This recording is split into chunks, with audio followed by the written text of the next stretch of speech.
أعوذ بالله من الشيطان الرجيم. بسم الله الرحمن الرحيم. الحمد لله رب العالمين.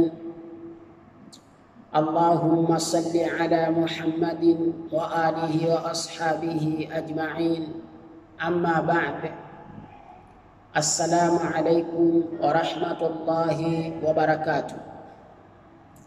Ndugu yangu mtazamaji na mfuatiliaji wa video zetu, kwa mara nyingine tena tumekuja kuendeleza kipindi chetu cha balagha kutoka pale tulipoishia. Lakini kama itakuwa wewe ndio mara yako ya kwanza kukumbana na video hii, lakini pia bado hauja subscribe katika channel hii yetu ya Abjad Academy Online TV, basi subscribe sasa, ili kusudi tunapoposti video zetu ziweze kukufikia kwa wakati. Lakini pia tunapenda kukujulisha kwamba kitabu tunachokitumia ni kitabu cha Al-Balaghatul Wadhiha cha Ali Najari pamoja na Mustafa Amin rahimahumullahu ta'ala. Katika kitabu hiki tukijikumbushia kidogo, kabla hatujaenda kwenye kipengele chetu kipya, tulijaliwa na Allah subhanahu wa ta'ala kuangalia kipengele cha muqaddimatul kitab, na tukaona katika muqaddimatul kitab kuna vipengele vitatu ambacho ni al-fasaha, al-balagha pamoja na al-uslub. Na safari yetu imeanza kwa kujadili kipengele hichi cha kwanza cha al-fasaha. Na tumesema pia katika fani yoyote tutakayosomeshwa, basi hakuna budi kwa walimu zetu kutusomesha taarifu za aina mbili, at-taarifu lughawi na at-taarifu al-fanni. Na katika kitabu hiki tumeanza na at-taarifu lughawi, mpaka sasa hivi bado hatujasoma at-taarifu al-fanni, kwa maana at-taarifu al-balaghi. Na tumesema al-fasahatu qad yakunu fil kalima wa qad yakunu fil kalam wa qad yakunu fil mutakallim. Katika kitabu hiki tumeanza kuondokewa, yani kusomeshwa al-fasahatu fil kalami, kama watunzi wa kitabu hiki walivyoanza kusomesha. Alhamdulillah, tumejua ya kwamba maneno fasaha yana sifa zifuatazo. Kwanza, yawe ni wadhiha al-maana, yawe ni sahala al-lafz, yawe ni jayyid as-sabki, kwa maana ya husna at-tarkib, yawe yamewekwa katika weko la Waarabu, neno ile kwamba lilikuwa likitumika kama Waarabu walivyokuwa wakitumia, na sio kama kanuni za Kiswahili zinavyotusomesha. Tumeangalia huko nyuma kwamba yapo maneno katika Qur'an al-Karim yamekuja hayajaenda na kanuni za Kiswahili, kama neno istahwadha itakuwa liwe istahadha. Video ya mwanzo tumeelezea kwa kina huko. Sasa leo tulikuwa tunaenda kusoma kipengele kinaitwa adh-dhawqus salim. Lakini kabla hatujaenda kukisoma kipengele hicho, tukumbuke ya kwamba matunda haya tunakuletea yametokana na mti uliooteshwa na kumwagiliwa maji na Sheikh Muhammad bin Ayyub pamoja na Sheikh Muhammad bin Abi Bakar al-Burhan, bila kumsahau Sheikh Shaaban bin Harun. Mwenyezi Mungu awaridhie, ayafanye makaburi yao kuwa ni bustani katika bustani za peponi, asiyafanye makaburi yao kuwa ni mashimo miongoni mwa mashimo ya motoni, na siku ya kiyama Allah awafufue katika safu za mawali wake pamoja na bwana mtume sallallahu alayhi wa alihi wasallam. Na sisi pia Allah subhanahu wa ta'ala atughfirie madhambi yetu na atupe mwisho mwema. Adh-dhawqus salim, neno adh-dhawq ni masdari ya kitendo dhaqa, yadhuku dhawqun, ala wazni qala yaqulu qawlun. Tuko pamoja? Dhaqa yadhuku dhawqun ala wazni qala yaqulu qawlun, kwa maana ya kwamba hii alif asli yake ni alwaw ainul fi'l, Na kwenye dha hii alifu asli yake ni alwaw, kwa maana ya kwamba ainul fi'l ni alwaw, na ndio maana masdari zao ni qaulun dhauqun. Ni tofauti na neno baa. Baa ainul fi'l ni al-ya'u, ndio maana fi'l mudhari yake imekwenda yabi'u na masdari imedhihirisha bai'un.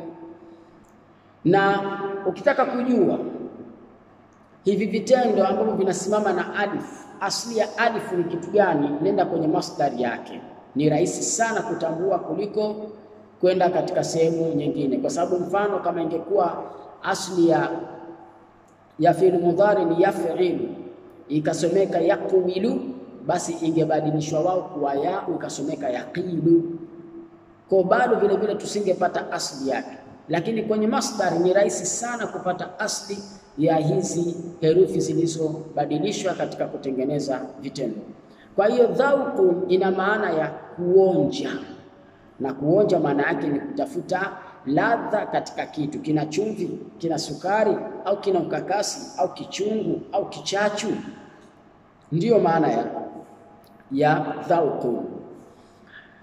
Sasa katika kitabu cha balagha au katika masomo ya balagha tunaposema neno adhauqu salim, tunamaanisha ni ule uwezo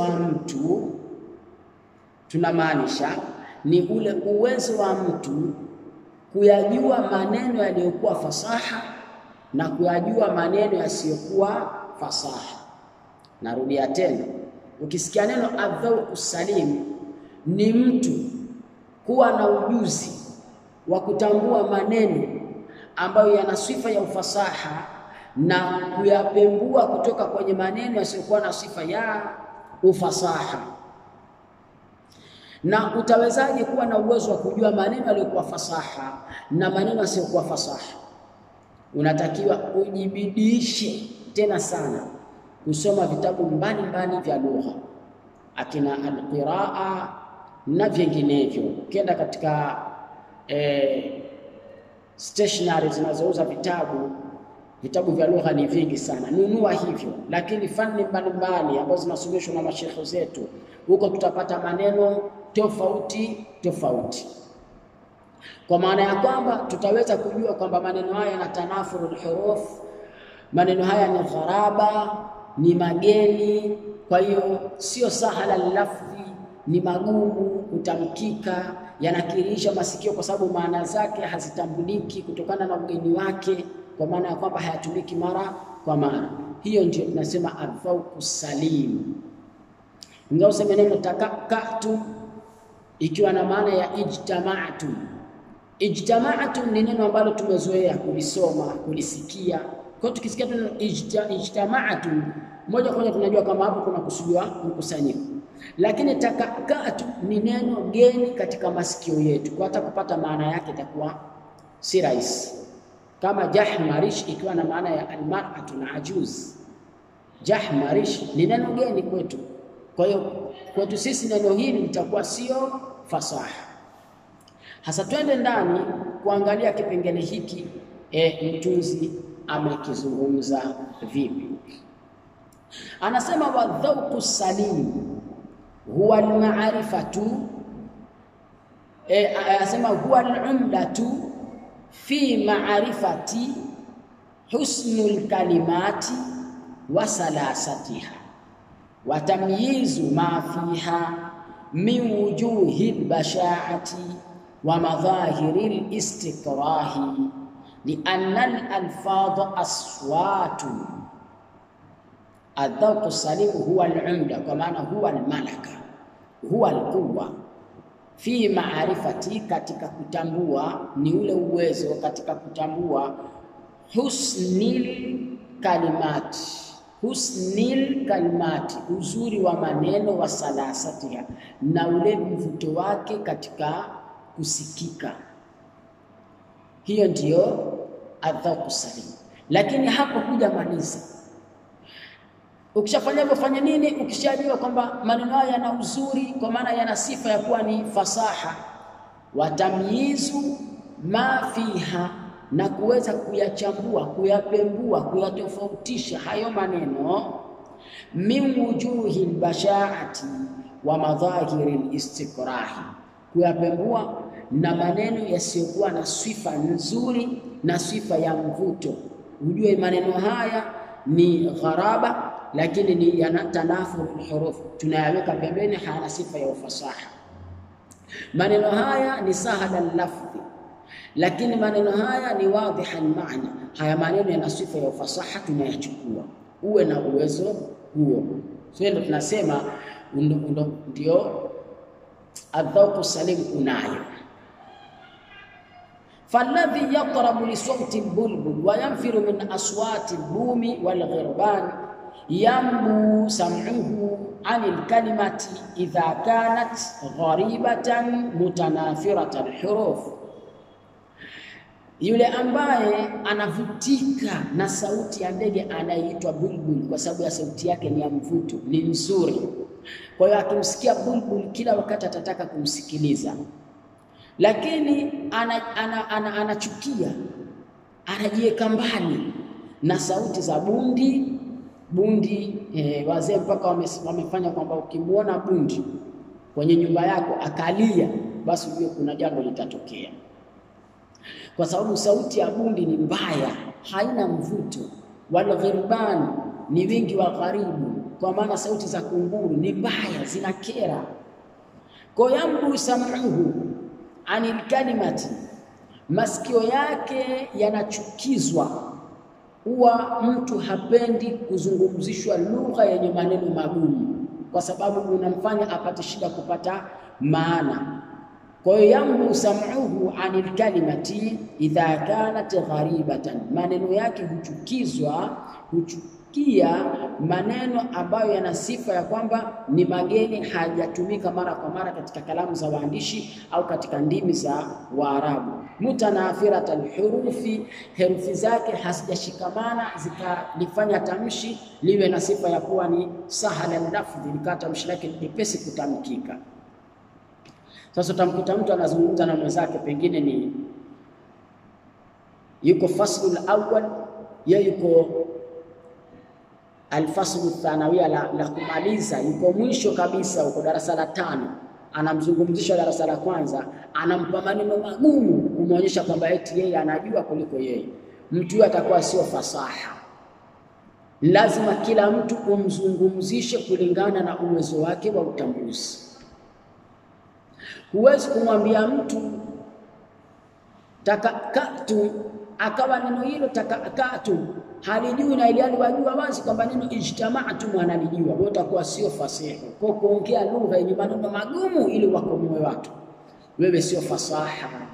Fasaha, mtu fasihi ni yule ambaye kuongea maneno yakafahamika kwa urahisi, mepesi, ni kutambulika. Tumefahamiana? Kwa hiyo mtunzi anapiga mfano wa maneno ambayo ni fasaha, kuyafananisha na sauti ya bulbul. Jinsi watu wanapopenda kumsikiliza bulbul, ndivyo watu wanapopenda kusoma vitabu ambavyo vimeandikwa kwenye lugha inayoeleweka zaidi, lugha nyepesi ambayo imetumia maneno mepesi zaidi.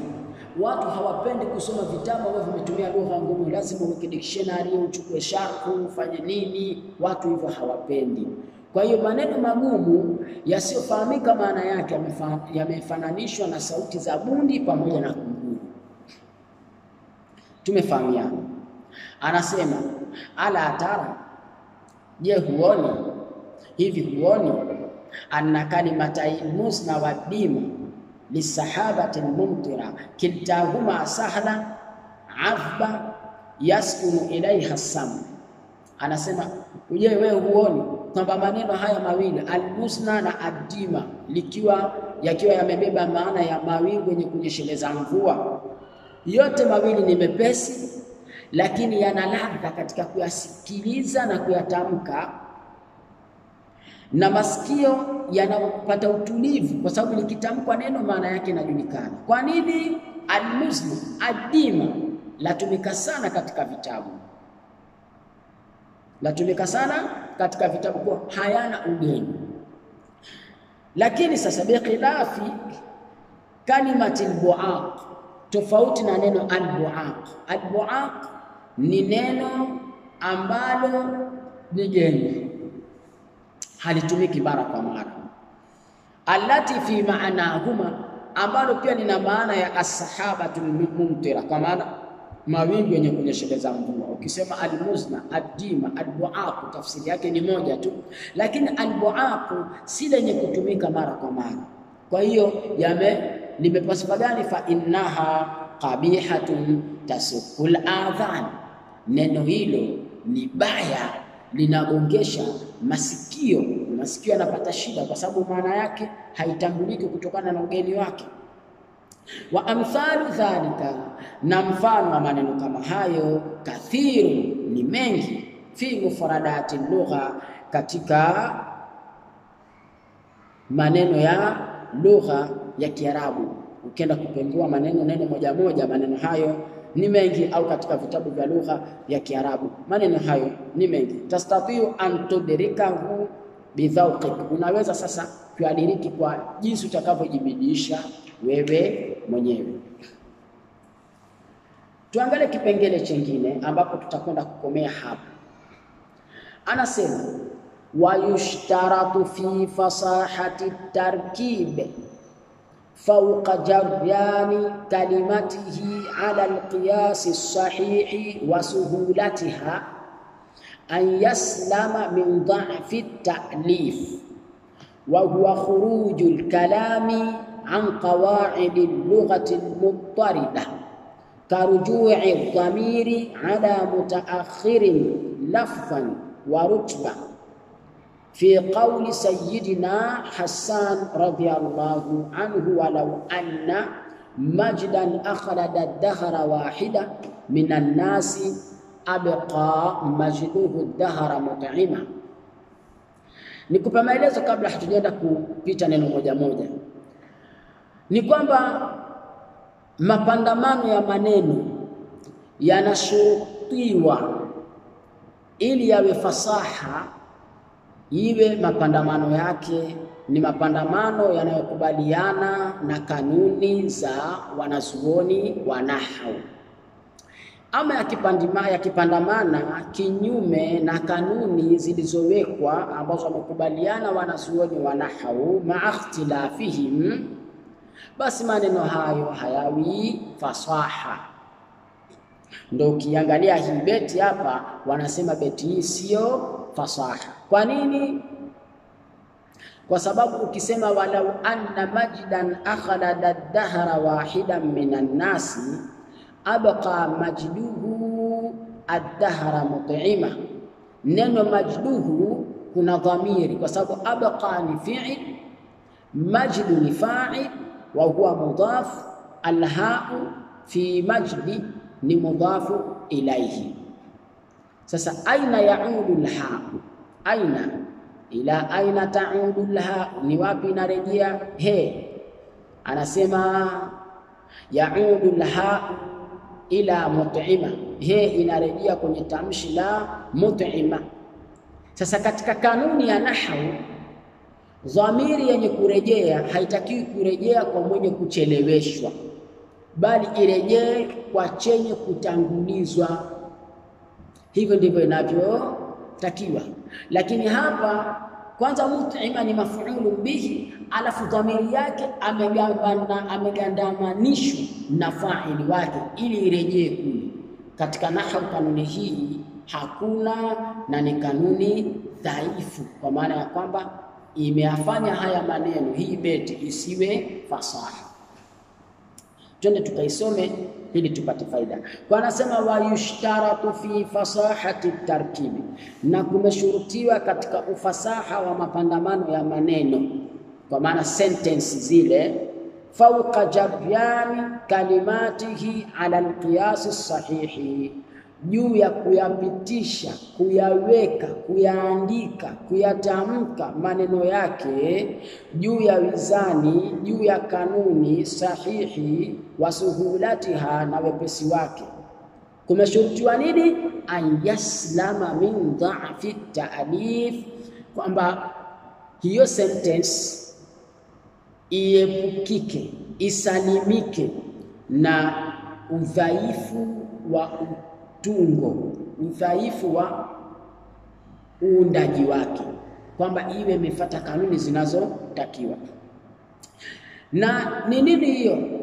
Anasema wa huwa khurujul kalam an qawaid al-lughati al-muttarida, wa huwa khurujul kalam an qawaid al-lughati al-muttarida. Sasa hapa tuseme hivi, wa huwa khurujul kalam amma alayhi qawaidun nahwiyina. Narudia tena hapa, tuseme hivi, wa huwa khurujul kalam amma alayhi qawaidun nahwiyina, nako ni kuyatoa maneno kutoka kwenye kanuni za wanachuoni wa kinahwu. Ndio wa huwa khurujul kalam an qawaid al-lughati al-muttarida, karujui dhamiri, kama kuirejesha dhamiri, ala mutaakhiri lafdhan, juu ya kilichochelewa kitamshi, wa rutba, na kimpangilio. Mfahamiana? Kama vile kauli ya Hassan bin Thabit, sahaba bwana mtume mtukufu radhiallahu anhu, anasema walau anna majdan akhlada ad-dahra wahida minan nasi abqa majduhu ad-dahra mut'ima. Ukishuka chini katika taaliki huko kuna kipengele kimeandikwa namba 2. Hiyo neno mut'ima ni jina la mtu, wa huwa Mut'im bin Adi, ahad ruasai al-mushrikin, wa kana yadhubu 'ani an-nabi sallallahu alayhi wasallam. Wa ma'na al-bayt annahu law kana majdu al-insani aw sharafuhu sababan li tuli hayatihi wa khuludihi fi hadhihi ad-dunya la kana Mut'im bin Adi awla an-nasi bil khulud, sawa, li'annahu haza min al-majdi was-sudadi.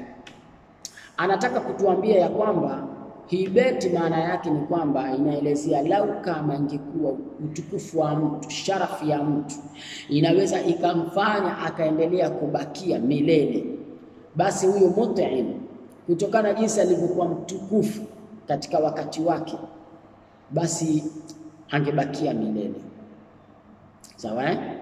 Kwa hiyo hapa tunaangalia kwamba anasema fa inna dhamira, kwa sababu dhamiri fi majduhu, katika tamshi majduhu, raji ila Mut'ima, linarejea kwenye neno Mut'ima. Fa inna dhamira fi majduhu raji'un ila Mut'ima, neno dhamiri ya kwenye neno majdu ambayo ni alhau inarejea kwenye Mut'ima. Tushaelezea wa huwa mutaakhirun fil lafzi, wakati hiyo neno Mut'ima limecheleweshwa kimatamshi, kama tara, kama unavyoona, wa fi rutbati, na katika mpangilio, li'annahu maf'ulun bihi, yani litakiwa katika mpangilio hii dhamiri isifanye nini, isirejee kwa Mut'im, lakini rejea kwa Mut'im kwa sababu Mut'im ni maf'ulun bihi, falbaitu ghairu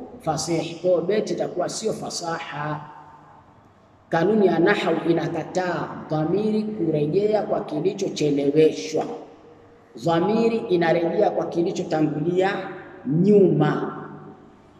Dhamiri hairejei kwa kile kiliopo mbele, bali irejee kwa kile kiliopo nyuma. Kwa hiyo hapa ilitakiwa tu ibeti iwe abqa al-majdu Mut'ima, sio abqa majduhu Mut'ima. Hili ni kosa katika kanuni za wanachuoni wa kinahwu. Kwa leo tutosheke na hapo. Allah akipenda, kesho tutakuja kuendelea cha kipengele cha namba 2, wa yushtaratu an yaslama tarkib min tanafuri kalimat. Tutakuja kuanzia hapo. Kama darsa kuna maoni, basi unaweza kucomment hapo, na kama haujaelewa insha Allah taala nitaweka namba ya simu sasa rasmi ili watu waulize maswali. WhatsApp, namba ya simu ninayoweka hapo ni ya WhatsApp. Insha Allah atupe nuru ya elimu na atujalie ufahamu. Allah tuondolee ria na kibri na jeuri. Allah tufanye nyoyo zetu kuwa ni wanyenyekevu. Allah azidishe riziki zetu na pato letu na chumo letu. Allah tufanye kuwa ni wenye afya, ili kwa sababu kwenye afya ndio unaweza kutekeleza mambo vizuri. Khairul kalam ma qalla wa dalla. Assalamu alaikum wa rahmatullah.